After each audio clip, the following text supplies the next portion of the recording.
এমকে political সায়েন্সের তরফ থেকে আজকে পশ্চিমবঙ্গের 42টি লোকসভার মধ্যে 2 নম্বর আসন আলিপুরদুয়ার এসটি লোকসভা নিয়ে একটি ছোট্ট প্রতিবেদন পেশ করা হচ্ছে। আলিপুরদুয়ারের ভোট রাজনীতি বুঝতে গেলে 1977 সাল থেকে 2009 সাল পর্যন্ত এই আসনটি ছিল রেভলিউশনারি সোশ্যালিস্ট পার্টি অর্থাৎ আরএসপির দখলে। 2014 সালে পালা পরিবর্তনের পর এখানে দশরথ তির্কি, যিনি আরএসপির থেকে এসে তৃণমূল কংগ্রেসের হয়ে জয়লাভ করেন। 2019 সালে জন বার্লা, যিনি বিমল গুরুং সমর্থিত আদিবাসী জোটের প্রার্থী হিসেবে বিজেপির প্রতীকে এখানে জয়লাভ করেছিলেন। 2019 সালে বিজেপির জন বার্লা প্রায় 7,50,804 ভোট পান, যা প্রদত্ত ভোটের 54.40%। বিজেপির ভোট 2014 সালের থেকে 19 সালে প্রায় 27.10% বেড়ে গিয়েছিল। তৃণমূল কংগ্রেসের দশরথ তির্কি সেই বছর পেয়েছিল 5,06,815 ভোট।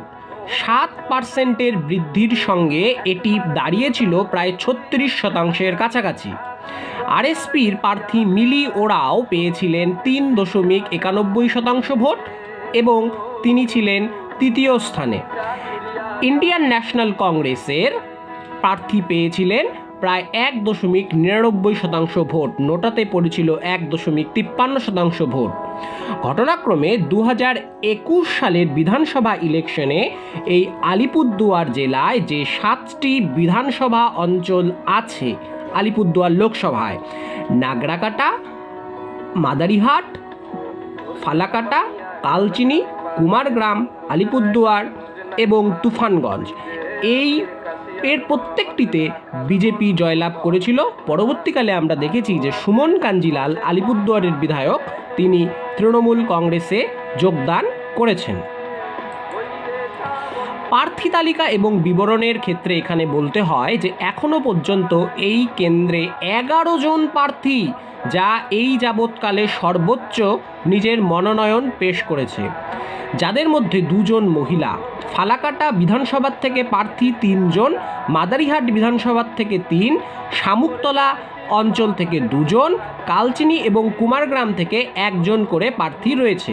আরএসপির প্রার্থী মিলি ওরাও কলকাতাতে বসবাস করেন। সম্পত্তি এই সকল প্রার্থীদের মধ্যে এসইউসিআই প্রার্থীর সবথেকে কম, মিলি ওরাও কোটিপতি এবং সর্বোচ্চ। শিক্ষাগত যোগ্যতা সবথেকে কম নর্থ বেঙ্গল পিপলস পার্টির বিনয় মুর্মুর এবং সবথেকে বেশি মিলি ওরাও এবং অর্জুন এন্দুয়ারের। হ্যাভিওয়েট প্রার্থী এখানে 2 জন, বিজেপির মনোজ টিগ্গা, যিনি বিধানসভার মুখ্য সচেতক বিজেপির, এবং তৃণমূল কংগ্রেসের প্রকাশ সিং বড়াই, যিনি রাজ্যসভা সাংসদ এবং টি গার্ডেনের ওয়ার্কার্সদের লিডার হিসেবে পরিচিত। লোকসভা কনস্টিটিউয়েন্সি আলিপুরদুয়ারে সাক্ষরতার হার, লিটারেসি রেট প্রায় 68%। এই লোকসভায় হিন্দু পপুলেশন ধর্মের ভিত্তিতে 81%, মুসলিম 13.52, খ্রিশ্চান পপুলেশন 4.15, বুদ্ধিস্ট পপুলেশন 1.13, 1%-এর কিছুটা বেশি। জৈন এখানে আছে মারোয়ারি কমিউনিটিদের মধ্যে 0.05, শিখ পপুলেশন হাসিমারা বেল্টে কিছুটা রয়েছে 0.08, যা কালচিনি বিধানসভার অংশ, এবং অন্যান্য ছোট্ট কিছু ধর্ম রয়েছে যা 0.07%-এর মতো। এসসি এসটিদের ক্ষেত্রে বলতে গেলে এই লোকসভা কেন্দ্রের ফালাকাটা একটি তপশিলি জনজাতি অধ্যুষিত অঞ্চল এবং ছড়িয়ে ছিটিয়ে এখানে এসসি এসটি কমিউনিটি রয়েছে। নাগরাকাটা, মাদারিহাট, বীরপাড়া, কালচিনি, কুমারগ্রাম এই আসনগুলো এসটি সংরক্ষিত বিধানসভার ক্ষেত্রে। সামগ্রিক টোটাল লোকসভাটি যেহেতু এসটি পপুলেটেড, এখানে এসটি পপুলেশন প্রায় 16.29%, এসসি পার্সেন্ট 39.49% এসসি। এখানে ভোটারের সংখ্যা প্রায় 16.6 লাখ, অর্থাৎ 16,60,000-এর কাছাকাছি, যাদের মধ্যে পুরুষের সংখ্যা 51% এবং ফিমেল অ্যাপ্রক্সিমেটলি 49%। এই কেন্দ্রে ভোট গ্রহণ হবে আগামী 19শে এপ্রিল এবং ফল ঘোষণা হবে 4 জুন। আসুন প্রার্থীদের সঙ্গে পরিচয় পর্ব সেরে নেওয়া যাক। ফালাকাটার থেকে এখানে ববিতা বরা, যার বয়স 40 বছর, তিনি দলগাঁও অঞ্চলের বাসিন্দা। তিনি গণসুরক্ষা পার্টির থেকে নিজের মনোনয়ন পেশ করেছেন। তিনি আইসিডিএস কর্মী, শিক্ষাগত যোগ্যতা হায়ার সেকেন্ডারি, তার উপর কোনো ক্রিমিনাল কেস নেই। ইন্ডিপেন্ডেন্ট হিসেবে, নন সিরিয়াস ক্যান্ডিডেট হিসেবে তিনি এই কেন্দ্রে প্রতিদ্বন্দ্বিতা করছেন। তার স্থাবর কোনো সম্পত্তি নেই। তার অস্থাবর সম্পত্তির পরিমাণ একটি স্কুটি সহ 1,02,000 টাকার মতো। অর্জুন এন্দওয়ার, যিনি 62 ইয়ার্স ওল্ড, তিনি উত্তর লতাবাড়ি, হ্যামিল্টনগঞ্জ, কালচিনিতে বসবাস করেন। তার স্থাবর অস্থাবর মোট সম্পত্তি মিলিয়ে প্রায় 71 লক্ষ টাকা। উত্তরবঙ্গ সংবাদের একটি প্রতিবেদন অনুসারে তিনি অবসরপ্রাপ্ত একজন কর্মী এবং শিক্ষাগত যোগ্যতা তার জার্নালিজমের ওপরে পিজি ডিপ্লোমা রয়েছে। প্রার্থীর ওপর কোনো ক্রিমিনাল কেস নেই। তিনিও একজন ইন্ডিপেন্ডেন্ট ক্যান্ডিডেট হিসেবে প্রতিদ্বন্দ্বিতা করছে। এসইউসিআই এবার তার প্রার্থী পরিবর্তন করেছে। এসইউসিআই এর প্রার্থী চন্দন ওরাও এই লোকসভা কেন্দ্রে প্রতিদ্বন্দ্বিতাকারীদের মধ্যে সবচেয়ে কম সম্পত্তির মালিক। তিনি 1994 সালে মাধ্যমিক পাশ করেছেন এবং সাকুল্যে মাত্র 12,000 টাকার সম্পত্তি তার রয়েছে। তার ওপর কোনো ক্রিমিনাল কেস নেই। রাহুল মারাক, যার বয়স 34 বছর, তিনি কিষাণ মজদুর সংগঠন পার্টি, যে আজ সংঘর্ষ পার্টি রয়েছে, তার থেকে লড়ছেন। তিনি মূলত চা শ্রমিক সংগঠনের সঙ্গে যুক্ত। কালচিনি বিধানসভায় তার কিছুটা প্রভাব রয়েছে। প্রার্থীর ওপর কোনো ক্রিমিনাল কেস নেই। মোট সম্পত্তি প্রায় 73,000 টাকার মতো। তিনি মাধ্যমিক পাস। তার কোনো স্থায়ী পেশা নেই। পরিমল ওরাও, যিনি আপনার উত্তর শিশুমারি মাদারিহাট থেকে বিলং করেন এবং আগে একজন গ্রামীণ পুলিশ ছিলেন। লোকসভা ইলেকশনে লড়ার জন্য তিনি ইস্তফা দিয়েছেন তার পদ থেকে, সরকারি চাকরি থেকে। শিক্ষাগত যোগ্যতা তিনি বাংলায় বিএ পাশ করেছেন এবং ফালাকাটার একটি বিএড কলেজ থেকে তিনি বিএড করেছেন। প্রার্থীর ওপর কোনো ক্রিমিনাল কেস নেই। তিনিও লড়ছেন ইন্ডিপেন্ডেন্ট হিসেবে। ঘটনাচক্রে এখানে একটি ইম্পর্টেন্ট বিষয় হলো, কামতাপুর পিপলস পার্টির হয়ে লড়ছেন এখান থেকে ফালাকাটা উচ্চ বিদ্যালয় থেকে এইচএস পাশ করা বলিচন্দ্র দেব কার্জি। কার্জিপাড়াতে তার বসবাস। 67 তার এজ। সম্ভবত তিনি সব থেকে বেশি বয়স্ক প্রার্থী এতজন প্রার্থীর মধ্যে। অন্যদিকে আমরা দেখতে পাই যে নর্থ বেঙ্গল পিপলস পার্টির হয়ে লড়াই করছেন 41 বছর বয়স্ক বিনয় মুর্মু। তিনি ময়রারডাঙ্গা ফালাকাটা থেকে বিলং করেন। বিরসা বিদ্যাভবন থেকে 8 পাশ করেছেন তিনি। তার উপরেও কোনো ক্রিমিনাল কেস নেই। তিনি পেশায় একজন কৃষক। মোট সম্পত্তি প্রায় 1 লক্ষ টাকার মতো।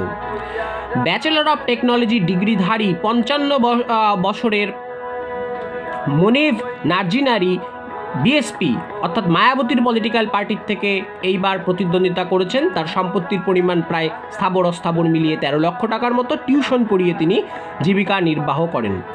এই সমস্ত ক্যান্ডিডেটদের মধ্যে সবচেয়ে বেশি অর্থের অধিকারী হচ্ছে আরএসপির প্রার্থী মিলি ওরাও, যিনি বেসিক্যালি বর্তমানে কলকাতার থেকে বিলং করেন। এর আগেও তিনি এই লোকসভায় লড়েছেন এবং তৃতীয় স্থানে ছিলেন। তার শিক্ষাগত যোগ্যতা হিসেবে বলতে গেলে তিনি এমএ পাস। তার স্বামী সার্ভিস করে। ঝাড়খণ্ডেও তার সম্পত্তি রয়েছে এবং তার মোট সম্পত্তির পরিমাণ প্রায় 1,20,00,000 টাকা। কিন্তু ঘটনাচক্রে এই লোকসভার মূল লড়াইটি হচ্ছে রাজ্যের শাসক দল তৃণমূল কংগ্রেস এবং কেন্দ্রের শাসক দল বিজেপির মধ্যে। রাজ্যের শাসক দলের থেকে এখানে লড়ছেন রাজ্যসভার সাংসদ 43 বছর বয়স্ক প্রকাশ চিকবড়াই, যিনি কুমারগ্রাম নিউল্যান্ড চা বাগানের বাসিন্দা এবং তিনি বাণিজ্য বিভাগে স্নাতক। তার পত্নী একজন আইসিডিএস কর্মী। তার মোট সম্পত্তির পরিমাণ আনুমানিক 23 লক্ষ টাকা। ঘটনাচক্রে এই দুজন ব্যক্তি যারা মূল লড়াইতে রয়েছে তাদের ওপরে ক্রিমিনাল কেস রয়েছে। এটা রাজনীতি সংক্রান্ত কারণে হতে পারে। এবং 51 বছর বয়সী মনোজ টিগ্গা, যিনি ভারতীয় জনতা পার্টির হয়ে প্রতিদ্বন্দ্বিতা করছেন। মনোজ টিগ্গা মাদারিহাট বিধানসভার বিধায়ক, সেখানকারই বাসিন্দা। তার প্রায় 50 লক্ষ টাকার মতো সম্পত্তি এবং 16 লক্ষ টাকার মতো বিভিন্ন কার লোন ইত্যাদি লোন রয়েছে। তিনি বিএসসি পাস, প্রাথমিক শিক্ষক। তার ওয়াইফ একজন অঙ্গনারী হেল্পার হিসেবে কাজ করেন। তো এই মোট 11 জন প্রার্থী এবং নোটা এই 12টি ইভিএম বাটনের ভিত্তিতে ডিসাইড হবে যে আলিপুরদুয়ার লোকসভা এমপি করে দিল্লিতে কাকে পাঠাচ্ছে। এখানে কিছু মূল ফ্যাক্টর রয়েছে। ভারতীয় জাতীয় কংগ্রেস এখনো পর্যন্ত এই কনস্টিটিউয়েন্সিতে প্রার্থী ঘোষণা করেনি। কংগ্রেসের ভোট আরএসপির দিকে যাবে নাকি তৃণমূল কংগ্রেসের দিকে যাবে সেটা একটা লক্ষণীয় বিষয়। বিজেপি প্রাক্তন মন্ত্রী জন বার্লাকে টিকিট দেয়নি, এর প্রভাব ইলেকশনে কিছুটা হলেও পড়তে পারে। জন বার্লা একটু ক্ষোভে রয়েছেন, সেই ক্ষোভ বিজেপির কতটা ক্ষতি করবে তা একটা লক্ষণীয় ফ্যাক্টর হবে। এবারের মতো এত প্রার্থী আলিপুরদুয়ার লোকসভা কেন্দ্রে পূর্বে দেখা যায়নি। এই সব কিছুতে একটি জটিল ভোট কাটাকাটির অঙ্ক উঠে আসতে পারে। ভোটার টার্ন আউট যা এই কনস্টিটিউয়েন্সিতে বরাবর প্রায় 83% মতো থাকে, তা এবার যদি বাড়ে বা কমে সেটি একটা ভাবার বিষয় হবে। মহিলা ভোট, 2 জন মহিলা প্রার্থী আছে, তাদের দিকে যেতে পারে। কিছুটা লক্ষ্মীর ভাণ্ডার এবং কিছুটা সন্দেশখালির যে মহিলা নির্যাতন তার দ্বারা প্রভাবিত হতে পারে, সেটাও একটা বিবেচনার বিষয়বস্তু হতে পারে। জন বার্লার চা বাগানের ওপর একটা দখল ছিল। কিছু কিছু ক্ষেত্রে কিছু চা বাগান, বিশেষত ফালাকাটা এবং মাদারিহাটের কিছুটা বেল্টে কিছু চা বাগানে তার বেশ ছিলও না। এই টি গার্ডেন ভোট এই বছর কোন দিকে যাচ্ছে সেটা একটা বড় বিষয়বস্তু হবে। এসসি কমিউনিটির ভোটের মধ্যে বিশেষত রাজবংশী সম্প্রদায়ের ভোট কোন দিকে যাবে তা লক্ষণীয়। বিজেপির থেকে রাজ্যসভা সাংসদ হওয়ার পরেও দেখা যাচ্ছে যে রাজবংশী কমিউনিটিকে প্রতিনিধিত্ব বিধান করে দিলেও সেখানে একটি প্রশ্নচিহ্ন রয়ে যাচ্ছে। যদিও একথা অনস্বীকার্য যে সব অঙ্ক পরিষ্কার হয়ে যাবে আগামী 4 জুন। Thank you, visit again.